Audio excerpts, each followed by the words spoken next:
सबको நமஸ்கார். நீங்க ஹிந்தில நான் அவளை சந்திக்க போறேன், நான் டீச்சரை சந்தித்தேன், நீ யார சந்திக்கிறாய், இதெல்லாம் ஃப்ளூயண்டா சொல்ல தெரியலையா? அப்படின்னா இந்த வீடியோ உங்களுக்கு தான். இந்த ஒரு பேட்டர்ன் மட்டும் கத்துக்கிட்டீங்கன்னா டெய்லி லைஃப்ல நிறைய சென்டென்ஸை ஈஸியா பேச ஆரம்பிச்சிடுவீங்க. வாங்க, இன்னைக்கு நாம பார்க்க போற இம்பார்ட்டன்ட் ஸ்போக்கன் ஹிந்தி வர்ப் என்னன்னா மில்னா. மில்னானா என்னன்னா சந்திப்பது, மீட் பண்ணுவது. நல்லா புரிஞ்சுக்குங்க. மில்னானா சந்திப்பது, மீட் பண்ணுவது. இது டெய்லி கன்வர்சேஷன்ல ரொம்ப அதிகமா யூஸ் ஆகுற வர்ப். என்னடா எப்ப பார்த்தாலும் இப்படியே சொல்றேன்னு நினைக்காதீங்க. நான் சொல்றது எல்லாமே நம்ம ரொம்ப ஃப்ரீக்வெண்டா யூஸ் பண்ணக்கூடிய வர்ப் தான். இதோட பேட்டர்ன் வாங்க பார்க்கலாம். இத நம்ம எப்படி பேட்டர்ன் வச்சு சொல்லணும்னா சப்ஜெக்ட், பர்சன், சே, மில்னா. அதாவது மிலா, மிலி, மிலே.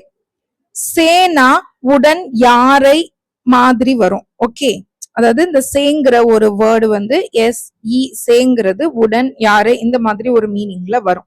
இப்ப இதுக்கான எக்ஸாம்பிள்ஸ் பார்ப்போம்.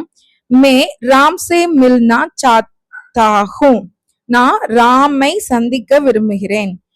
மே சீதா சே மிலி, நான் சீதாவை சந்தித்தேன். ஹம் டீச்சர் சே மிலே, நாங்க ஆசிரியரை சந்தித்தோம். இப்ப நான் கொடுத்திருக்க 3 வேர்ட்ஸ்லயுமே 3 டிஃப்ரெண்டான மில் நான் யூஸ் பண்ணிருக்கேன்.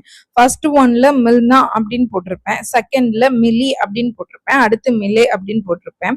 இப்ப இதோட ட்ரிக்ஸ் சொல்றேன். அதாவது நம்ம ஹிந்தி ஒரு ஜெண்டர் பேஸ்ட் லாங்குவேஜ்னு சொல்லியிருக்கோம்.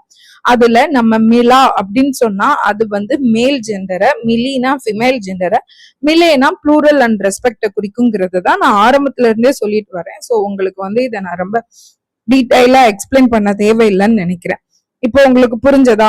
என்னைக்குமே நம்ம இந்த ஜெண்டரை செக்ரிகேட் பண்ணி நம்ம லேர்ன் பண்ணிட்டு அதை பார்க்கும் போதுதான் நமக்கு அதுல எந்த மிஸ்டேக்குமே இல்லாம இருக்கும். ஓகேயா? இதை கரெக்டா யூஸ் பண்ணாதான் நேச்சுரல் ஹிந்தி வரும். அதை என்னைக்குமே மைண்ட்ல வச்சுக்கோங்க. நெக்ஸ்ட் இதோட கொஸ்டின் பேட்டர்ன் பார்க்க போறோம். இப்ப கொஸ்டின் எப்படி கேட்கணும்னு பார்ப்போம். Question word plus subject plus சே மிலா, மிலி, மிலே, இதுதான் கொஸ்டினோட பேட்டர்ன். இப்போ உங்களுக்கான ஒரு கொஸ்டின் இருக்கு. ஓ கிசே மிலி, அவள் யாரை சந்தித்தாள். ஓ கிசே மிலி. இப்போ உங்களுக்கு கொஸ்டின் பேட்டர்னும் நல்லாவே புரிஞ்சிருக்கும்னு நினைக்கிறேன். இப்போ நீங்க ட்ரை பண்ணுங்க. நான் ஆசிரியரை சந்திக்க போகிறேன். இத கமாண்ட்ல ஆன்சரை டைப் பண்ணுங்க. சரியா? இதுக்கான கரெக்ட் ஆன்சரை நான் வெயிட் பண்ணுவேன். எல்லாருமே இந்த கிளாஸ் ஸ்கிப் பண்ணாம நீங்க அட்டென்ட் பண்ணிருந்தா கண்டிப்பா உங்களால ஆன்சர் பண்ண முடியும். ஸோ வீடியோ பாக்குற எல்லாருமே ஆன்சரை ட்ரை பண்ணுங்க. அப்படின்னாதான் நீங்க எந்த அளவுக்கு லேர்ன் பண்ணீங்கன்னு உங்களை நீங்களே மெஷர் பண்ணிக்கிற முடியும். ஸோ ஸ்போக்கன் ஹிந்தி ஈஸி ஆகணும்னா கிராமர் மட்டும் படிக்காதீங்க, டெய்லி பேட்டர்ன் பிராக்டிஸ் பண்ணுங்க, சென்டென்ஸ் லவுடா பேசுங்க, அப்போதான் ஃப்ளூயன்சி வரும். இந்த மாதிரி ஈஸி ஸ்போக்கன் ஹிந்தி கிளாஸஸ் வேணும்னா சேனலை சப்ஸ்கிரைப் பண்ணுங்க. வீடியோ பிடிச்சிருந்தா லைக் பண்ணுங்க, ஷேர் பண்ணுங்க.